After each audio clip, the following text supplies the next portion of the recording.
Thank you for coming to this session. Now, this session, you're not going to see any Excel, so just to set the right expectation. And this session is really about helping you discover your data science superpower. And both Daniel and I have been working on a data science team at Microsoft for a while, and we thought that, hey, it'll be fun, to be able to wear this kind of t-shirts. But at the same time, we thought that we could share with you some of our journey and some of our learnings over the years, right? And hopefully that will help you get started. Now, before we get started, we just want to get a sense of who you are and why are you at this session. And before that, that earlier slide was really from the organizers. This is our real slide, right? Now, just to get a sense, how many of you are practicing data scientists? Awesome, thank you, welcome. Couple. How many of you are aspiring data scientists? Cool. So this talk, we try to blend between materials that will be still useful for practicing data scientists, but at the same time, we hope that for all the aspiring data scientists out there, we hope to share with you our journey, right? And hopefully that will allow you to either transition into a data science role or have a better conversation with data scientists, right? And I was in a similar state about 3 years ago when data science was just beginning. And I said, hey, I had been doing a lot of databases, ETL-related kind of stuff. And I said I want to get into data science. And at that point, I was really clueless, and I searched on the web. And there's tons of material now. Hopefully, this session is going to help demystify some of these materials and point you to a good direction where you can get started, right? Now, and therefore, this session is not really about us, right, but really about you, right? And hopefully, by the time you walk out of that door that says exit at the top, you have discovered some superpowers that you can use on your day-to-day job, right? Whether you're a data scientist or not. And we hope that by sharing with you some of these learnings, right, and these learnings come from not just us working on data science projects. It comes from talking to data scientists within the company, and Microsoft today has a really huge team of data scientists distributed across all the organizations, but also by talking to a lot of data scientists that's outside of the company, and hopefully this gives a really balanced view and it's not a really biased view towards what we do on a day-to-day basis, right? And therefore, this is about helping you discover your superpower. And the session overview is really about this, right? We're going to share with you data science in general as a profession. And we're going to share with you some of this superpower which we have crystallized into 4 points, right? 4 superpowers that you can use immediately when you leave this room. And hopefully you can learn to apply this in your project. Now, earlier on, I asked about data scientists versus non-data scientists, just to get a sense of, for those that's non-data scientists, how many of you are thinking or you have heard about efforts within the company on using data science in the organization? Awesome, thank you. Right, and that leads us to this question, right? What is data science? What do you guys think? What is data science in your mind? When you come to this session and saw it's a data science superpower talk. What is data science? Predictive modeling, thank you. Big data. Sure, thank you, thanks a lot, right? Machine learning, thank you. Now, these are, like every time we want to get into a field, we hear a lot about this, and all these are all correct, right? But I remember many years back, and when I met Daniel, Daniel is a true blue data scientist, I'm not, right? And I said, hey, what is data science? And this was really what was on my mind and on her mind at that point. It's a blank, right? Because we talk and say, it's like, we have been doing data science for a while, but how do you define data science, right? And we took a while to define this, and this is how this series began, right? And from a practical definition perspective, there's real world, right? Real world refers to many of the projects that we work on a day-to-day basis, right? And there's also a lot of machine learning innovation that's been happening, and is still happening at an accelerated pace today. And data science is really this intersection of being able to apply a lot of this machine learning or a lot of the predictive analytics thinking, right, into the real world problems, right? And often this leads me to something that I remember many years when I first started, before I joined Microsoft.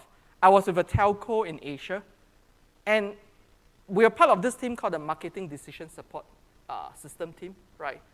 And every year, our director of IT, a really nice lady by the name of Bing Chu, she will come in and say, hey, next week she's going into a business planning meeting.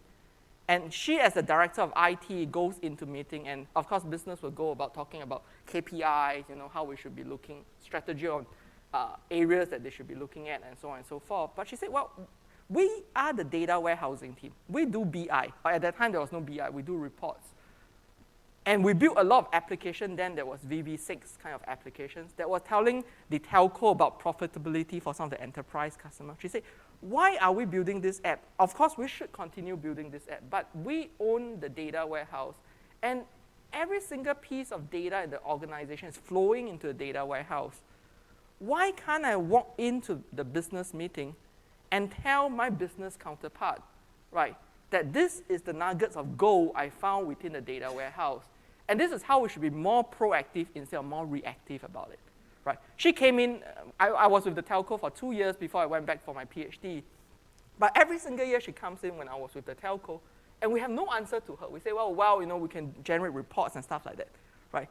And at a point, predictive analytics was more of a myth, or people are practicing it in other kinds of industry, right? Specifically, for example, financial services and insurance, but not broadly across the whole of the industry.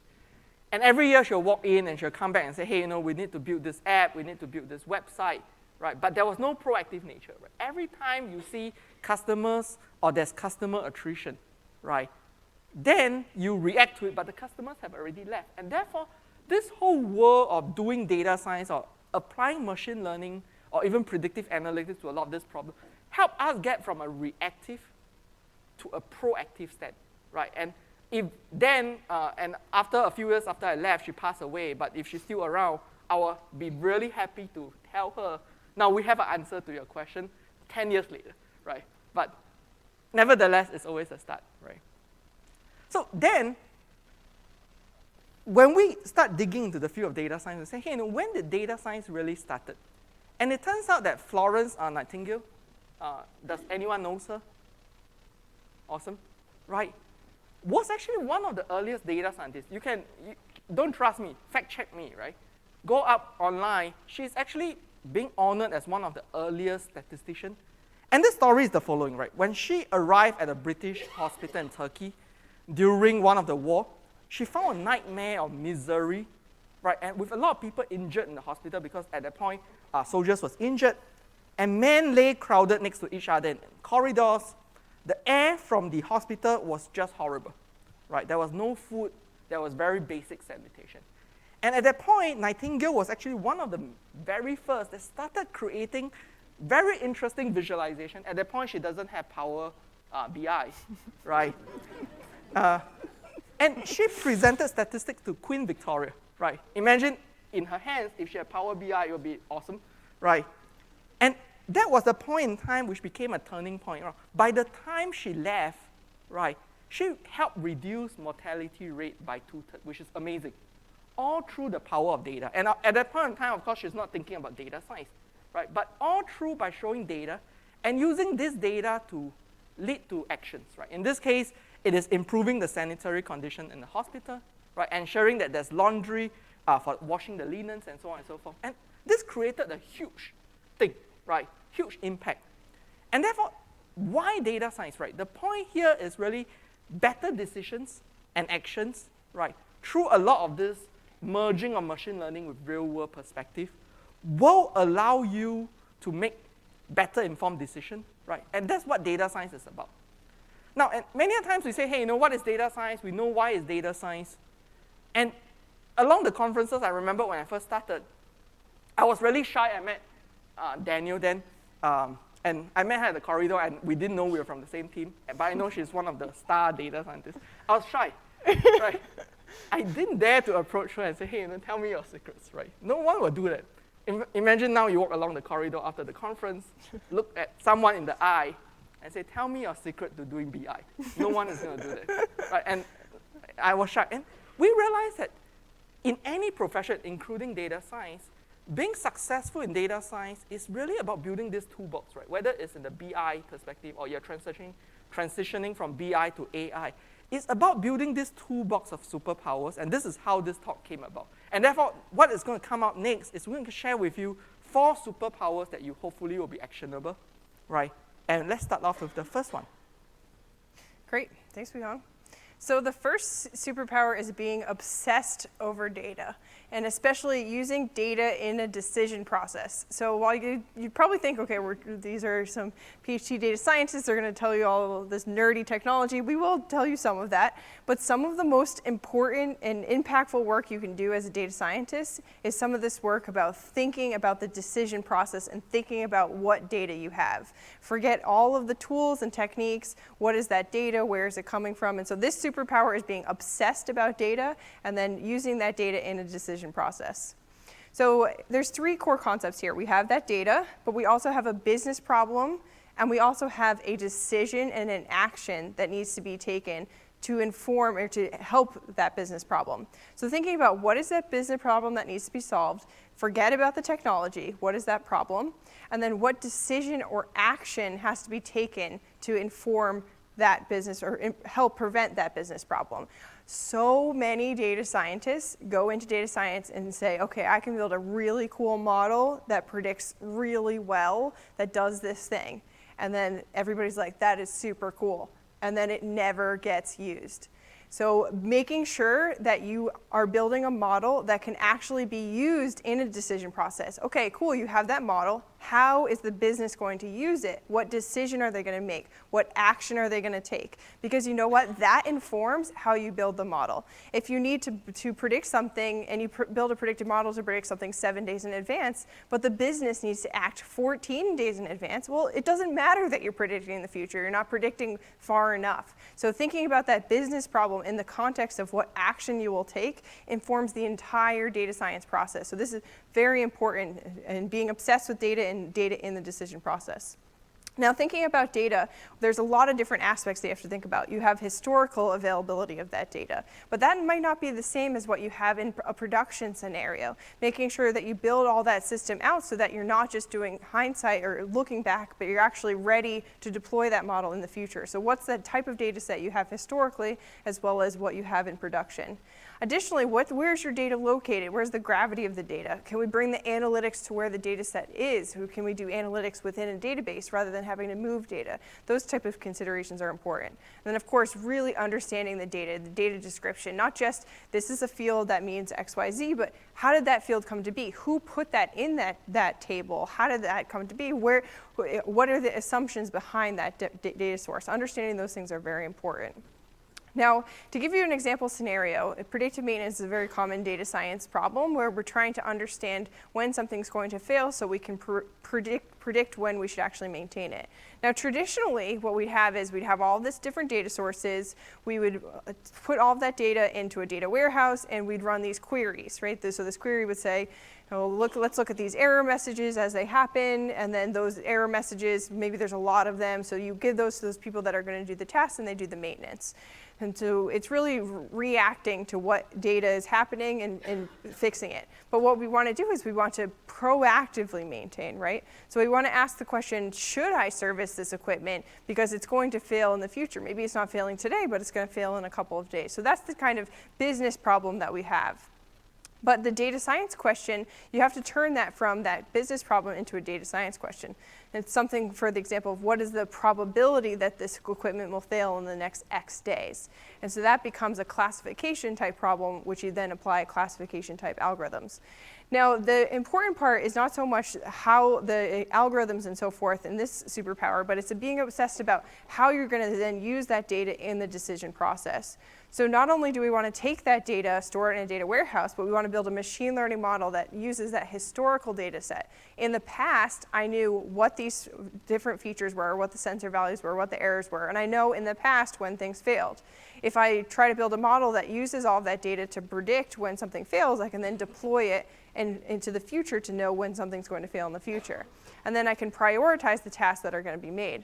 But again, thinking about I'm going to inform this maintenance worker, I need to take into consideration how far in advance do I need to predict, what should I prioritize. I need to predict things that they can actually take action on, not things that they have no impact on. So thinking about the decision that they make really informs how I approach the data science problem. Now, being obsessed with data in the decision process, there's a few different questions that are very important to ask yourself when you're starting a data science problem. First relates to that what I just said, having a sharp question that is related to that business problem. So for example, I want to predict whether this certain component will fail in the next certain number of days.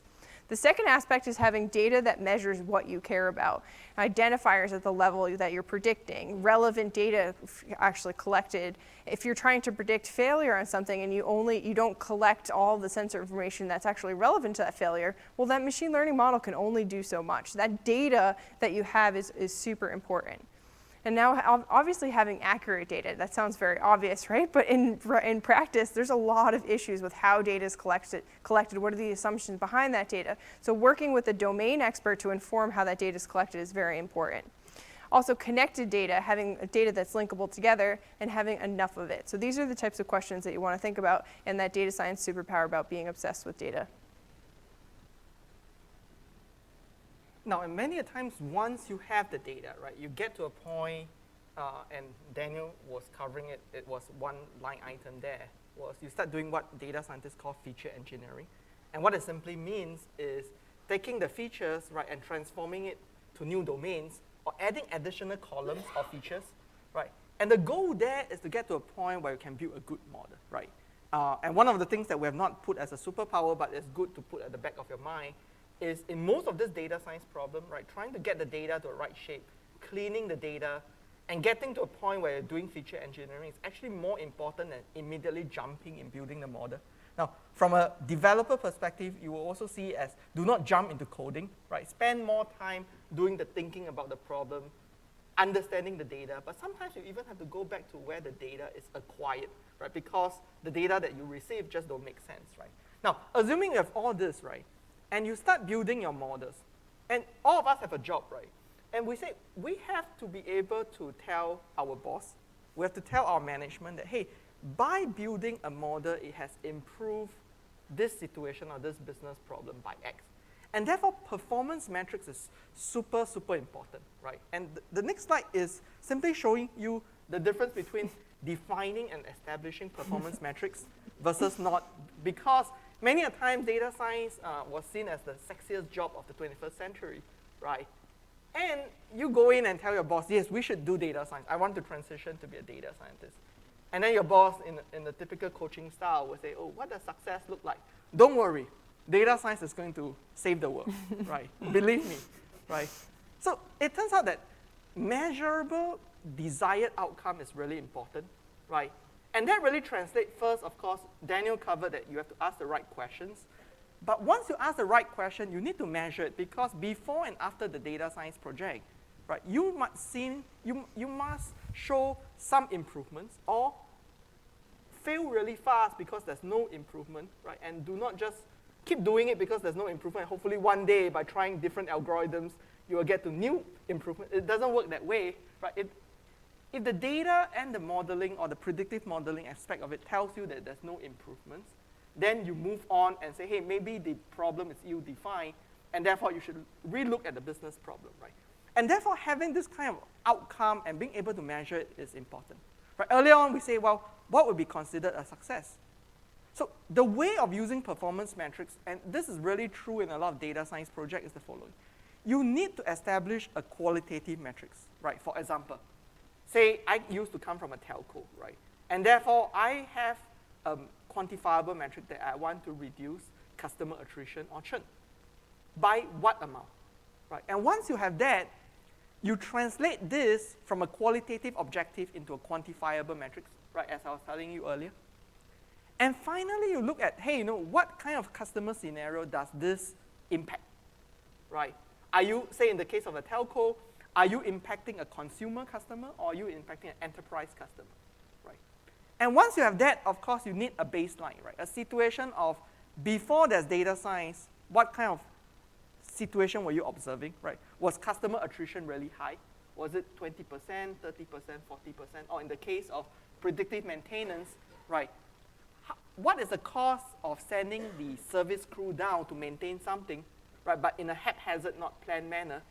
What cost is the company incurring? And then you start working on the project, And then you use this performance metrics to be able to measure whether before applying the solution, say in the case of predictive maintenance, if I'm able to predict the remaining useful lifetime for some of these telco equipments distributed around a country, right, am I cutting down the service staff that need to go there, or have they become more efficient, right? And once you have this performance metrics, it's really important. And many a times you want to be able to document this kind of success metrics using a template. This forms more of a contract between you, right, and your management, right, or the business team that you're supporting, right, that this is the goal of the project, this is what we're measuring. And 3 months later, 2 months later, or 1 month later, depending on what's the length of the project, or it could be a year later, you can come back and look at this and say, hey, we really make an improvement, and this is how data science has helped, right? And one of the things that people have asked us a lot is, well, within a lot of fields, we have a development life cycle, right? And does data science have a development life cycle? And so one of the things that we have been doing at Microsoft is we say, well, let's take a look at all this data science project that's ongoing. Can we define what we call a team data science process, right? Because data science itself is a team sport. And can data scientists across the organization leverage this team data science process to, one, be more efficient, but two, to be able to do peer reviews of models, three, be able to put all these documents, right, on matrices into some source code control system so that you can always use it at different points of the project, right? And therefore, at the link over there, if you navigate to it, you actually see some of the things that we did from delivering a team data science process template, right? And this is something that we're continuously improving on, and hopefully you could also share with us some of your ideas on whether it's relevant or not relevant. Now, this is all talk, right? And we said, well, you might be back of your head, you say, hey, you know, this guy is on stage telling me about performance metrics, but what does it mean? Make it more concrete, right? And let's make it more concrete then, right? So this was a challenge that happened many, many years ago, but that was at a point in time when data science was still not a term, right? And knowledge discovery was a term, right? And Netflix gave a challenge to the data science community at that point in time. And he said, Netflix says, well, we have events. This is captured when someone looks at a movie, right? What is the rating for the movie? And rating ranges from 1 to 5. And the challenge to the data science community is predict the rating that a user will give to a movie, or rather a new user will give to a movie. Right? So you see how we define, in this case, a business problem in the form of a challenge to something quantifiable. And the performance metric is very clear here, right? Let's look at the prediction. Let's look at the actual, right? And let's look at the root mean square or root of mean square error as a way of measuring whether we did improve or not improve, right? And of course, they added a sweetener to it, right? At that point in time, it was a $1 million prize for anyone that tops the leaders board, right? That can do a 10% improvement over Netflix existing classifier. And 1 million at that point in time was a big thing, right? And in fact, my boss, and of course now it's still a big thing, right? My boss was actually ranked second on the leaders board when the thing ended. And we didn't know about it, right? Until more recently, and someone said, oh, this was his picture when he was younger, and now he's older.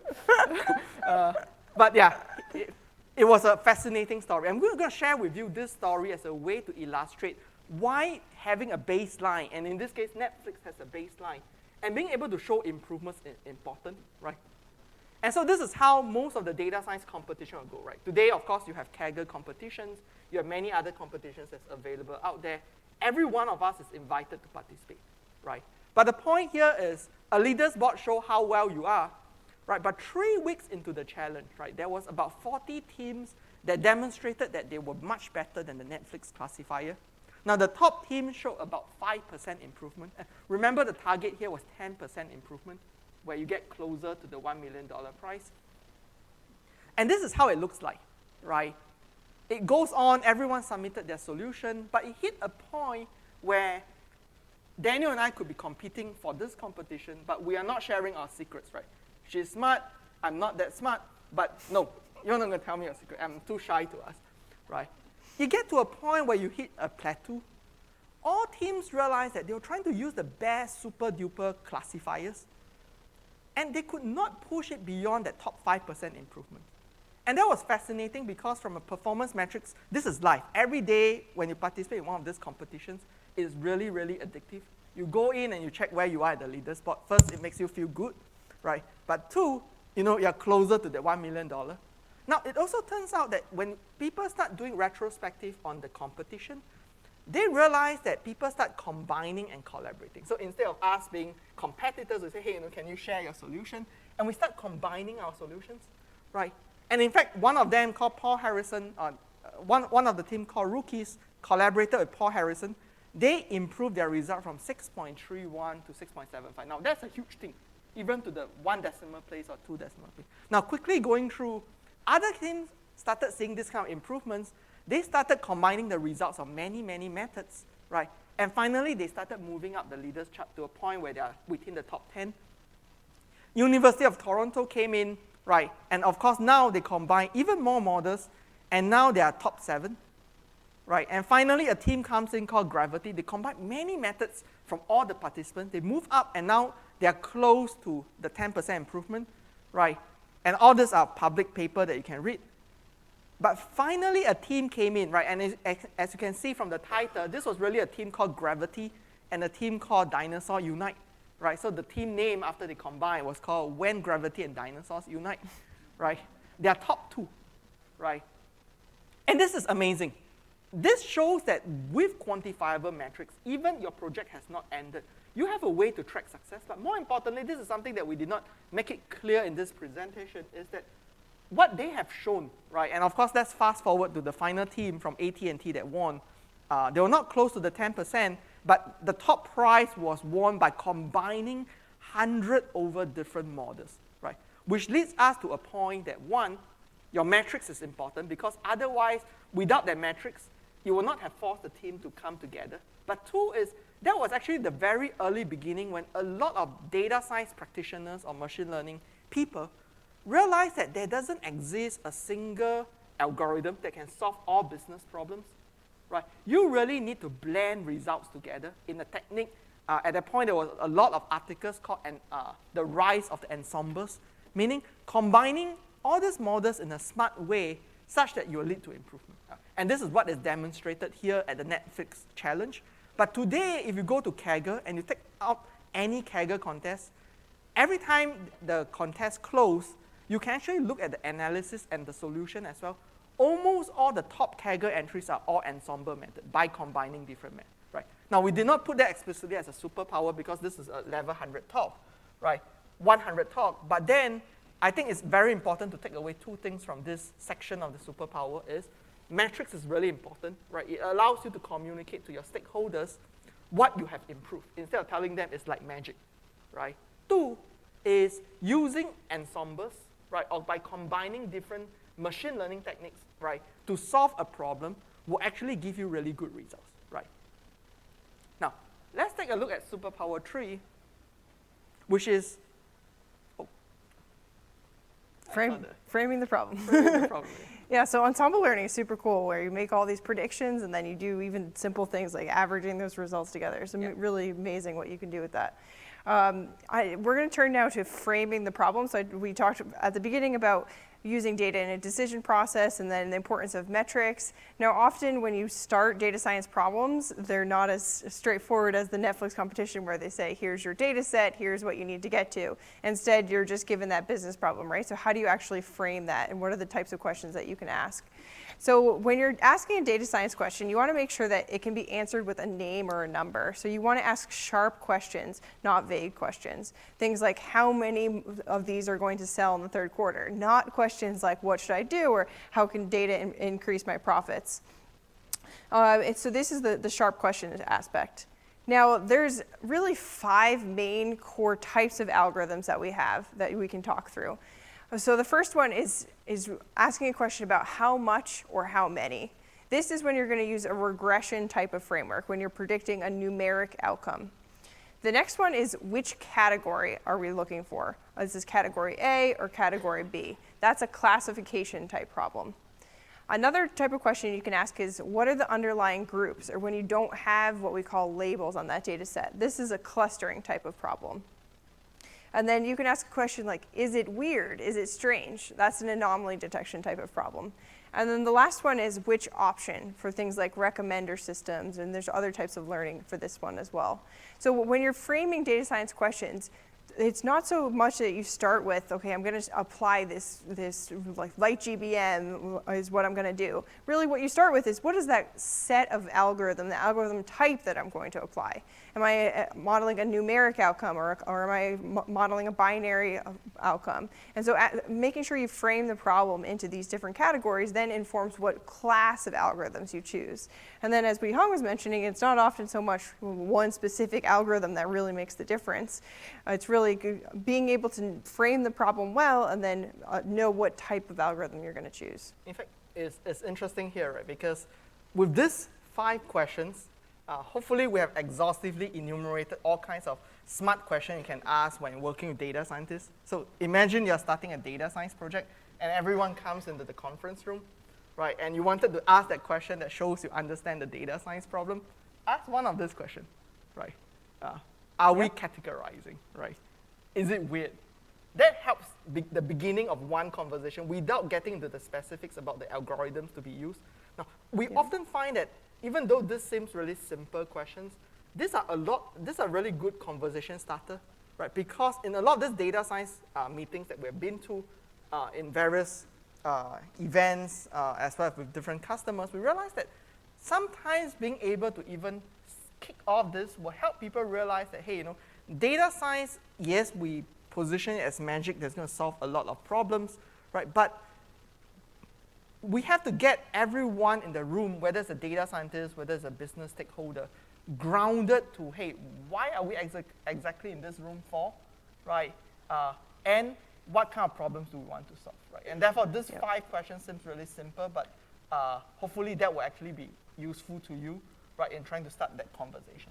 Yeah, so thinking about, for example, a predictive maintenance type problem where the business person might come and say, we want to maintain our machines. What you then do is you want to turn that into, okay, what of these questions can I ask? Am I going to ask, how much time does the machine have left? I'm predicting a numeric type of outcome, so I'm going to use a regression type model. Or am I going to predict, will it fail in the next 7 days or not? That's a yes, no type answer. So that means a classification type problem. So turning that business problem into answering one of these questions then informs the broad type of algorithm that you're going to choose. Am I going to choose regression type algorithm or classification and so forth? And again, it's this framing of the problem that's the most important first step, is getting that framing right so that it informs the class of algorithms that you can choose. And then in all reality, one of the secrets that we don't write it on a slide is you just try them all, right? Like there's no like this algorithm is always the best or that algorithm's all the best. Once you know I have a regression type problem because I have that first question, I'm predicting a number. Well, then there's lots of different types of regression models, and some might be more applicable in some situations for another, but I can try many different varieties and see which one works well because I have that quantifiable metric. So again, being obsessed with data, establishing that metric, and then framing the problem allows you to really accelerate through that data science process. So how do you get to a good initial baseline model? We hinted at some of this earlier when Weihong was mentioning feature engineering type of work. Now, feature engineering is when you have lots of columns in your data set, but you want to provide more value to the model to learn things. So it's basically adding extra columns in your data set that represent the data in different ways. Now, I'm going to give you an example here, which is more like real world data. When you start data science, a lot of times you'll go into a tutorial and they'll give you this nice data set and it already has this nice label column and you just feed in the inputs and you get an output and you build a model. Well, in real life, data is not like that. It's not clean, you have to munge it, you have to do lots of different things. Now in reality, data comes often something like this. This is a competition where we're trying to predict whether somebody's going to churn from an online course. And we get these logs of what the user was doing or the student was doing at every given point in time. So we have the user ID, a course ID, and then what they were doing, if they were accessing a video and so forth. So all these different logs. Now, I can't just throw this into a machine learning model and get an output back out. I have to create a training data set that represents that data in a certain way, and then create features which represent the information in this data set so that the model can learn. Now, we have a couple of challenges that we want to do here. One is we want to build an initial baseline model experiment that will be within 1% of the accuracy of the winning solution, and build an initial experiment that's in the top 30. A lot of the good data scientists can iterate really quickly. They wanted to be able to do these things fast. But in this case, did you look for experienced data scientist, or you look for a new guy?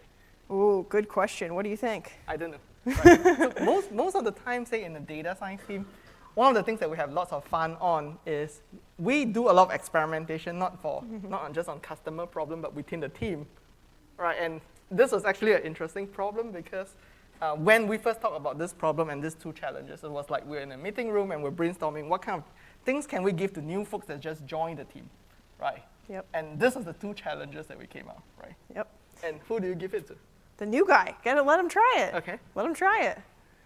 Because we want to see what you can do with really amazing feature engineering really quickly. And what was also interesting was when we gave it to the new guy, it was his week 1 on the job, right? And we said, well, you're a data scientist, you're now part of this bigger data science team now.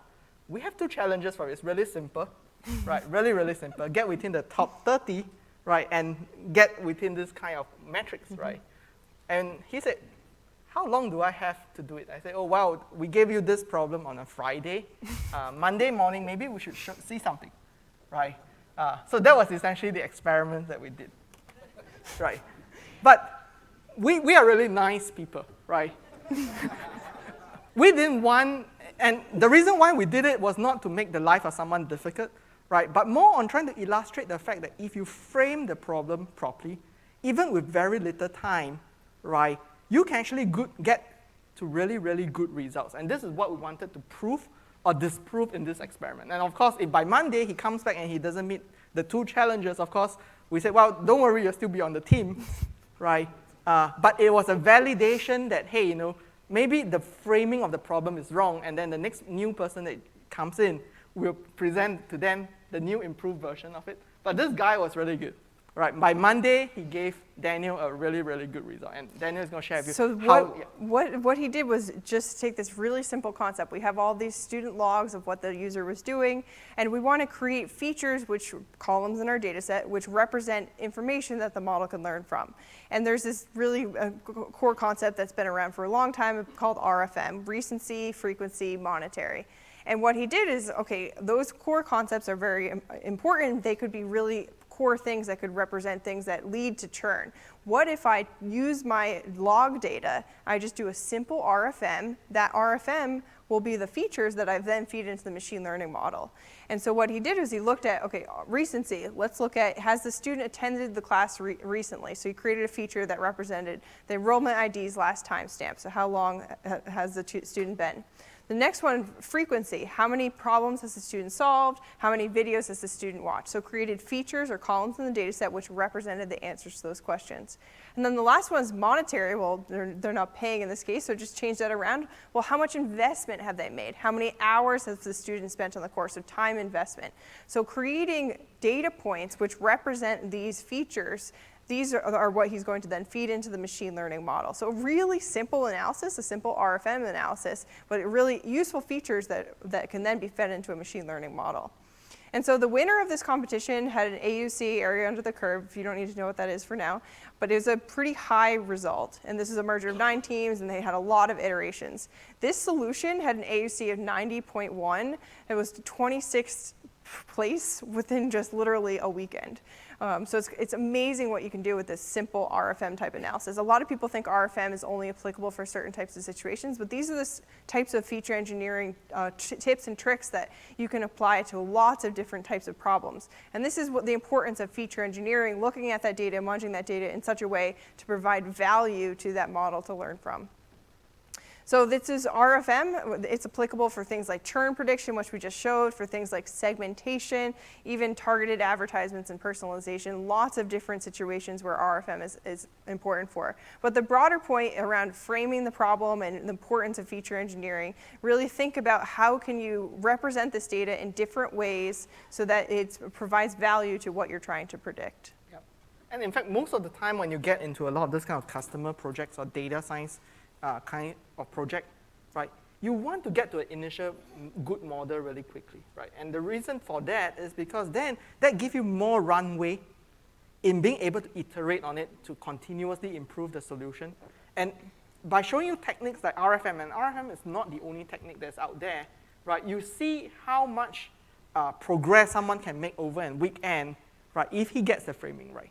And that's also one of the reasons why we say, well, when you're obsessed about the data, right, and understanding the data, right, that actually allows you to frame the problem better, right? And that allows you to get good results. Instead of you always iterating, in this case, if we had not given him RFM and he tried traditional feature engineering on this really tough data set, he will never have been able to hit 90.1, right? It will be really, really much lower, right? Now, the last piece of this superpower is also a theme for this conference, is to make insights actionable. And of course, throughout this conference, you see various examples of how to make insights actionable. But here, what we're trying to get to is you have data scientists or you work with data scientists to build all these amazing models, right, that has great metrics.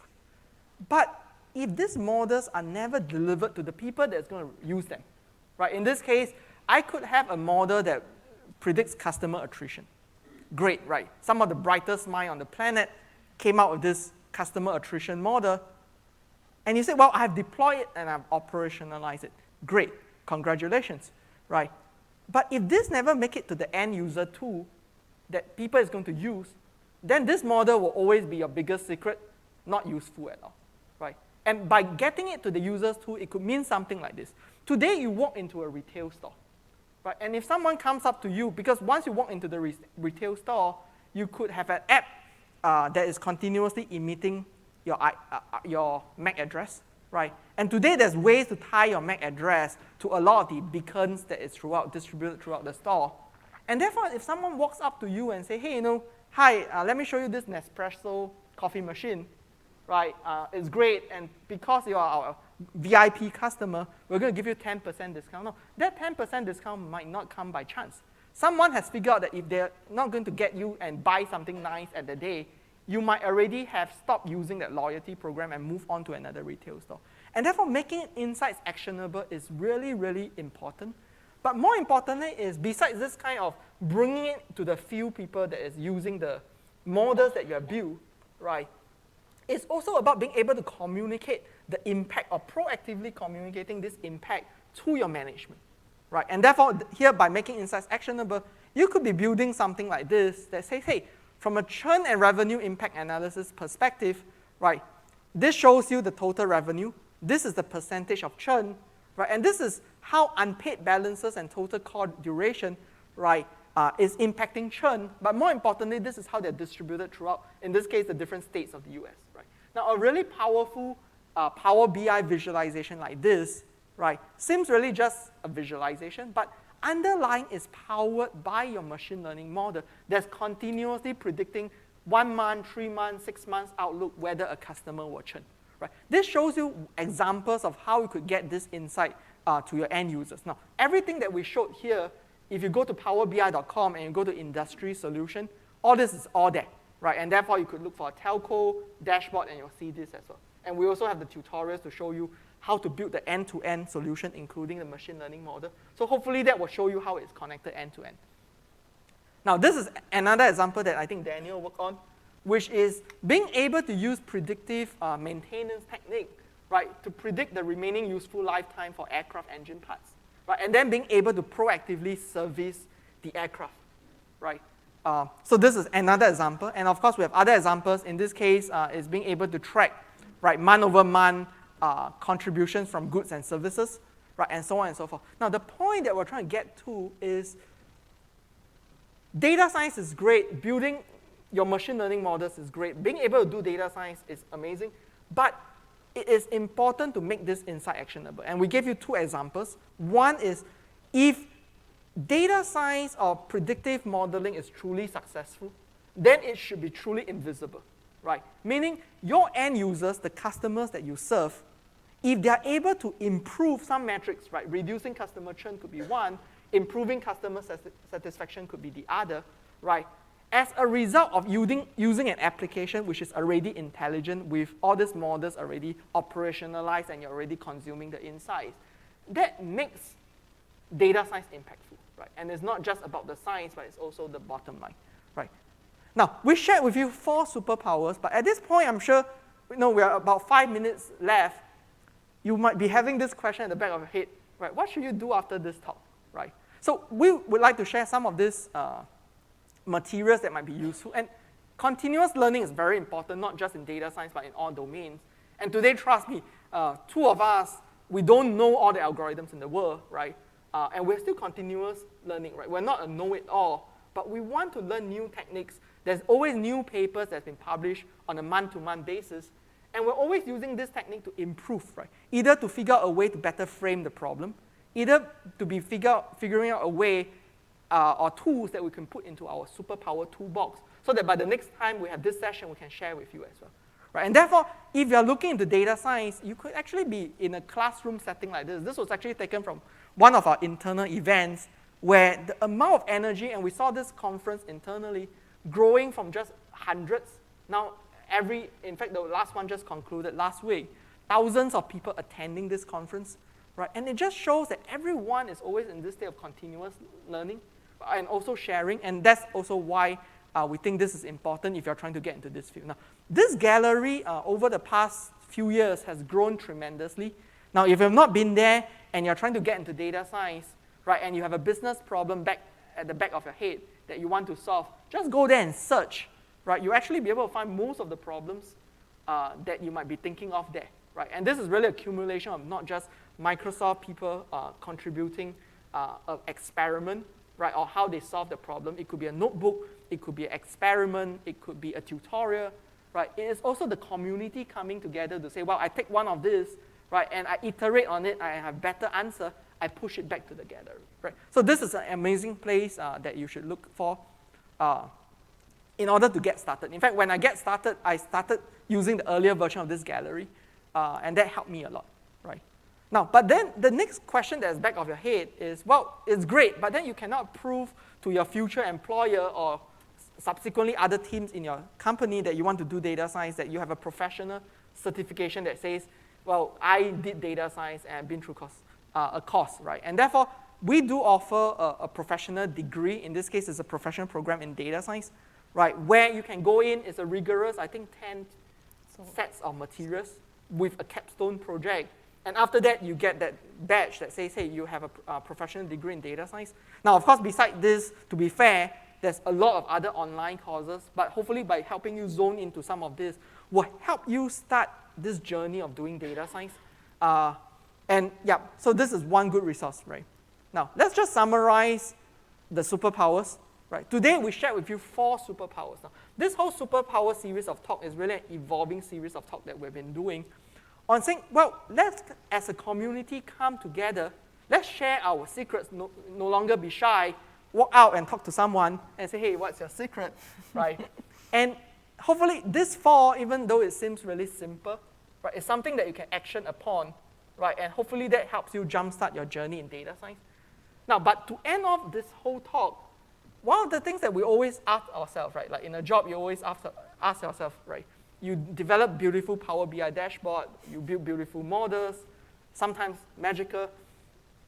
But why are we doing all this, right? What are we impacting, right? And a lot of times, a lot of these stories that comes out of the data science project, right, is really memorable as well as impactful. And this is really one of the projects that we did earlier on about 2 years ago when we first started our journey in data science, on a project that we did with Tacoma School. And right now, this is being replicated not just in the US, but globally, on the ability to use data science to predict student dropout risks and being able to proactively help the students, right, in order for them to improve their grades, and of course, then they move on to college, right? And in fact, with data science or machine learning models backing this, graduation rate improved from 55 to 83%, which is a big deal from an education perspective. And I think this is one of the reasons why we're doing all this, right? Yes, of course, we have a job to do, we have a company that we belong to, but data science is truly something that allows you to proactively change the life of someone, right? And that's the reason why we're doing data science. Now, with that, thanks a lot, everyone.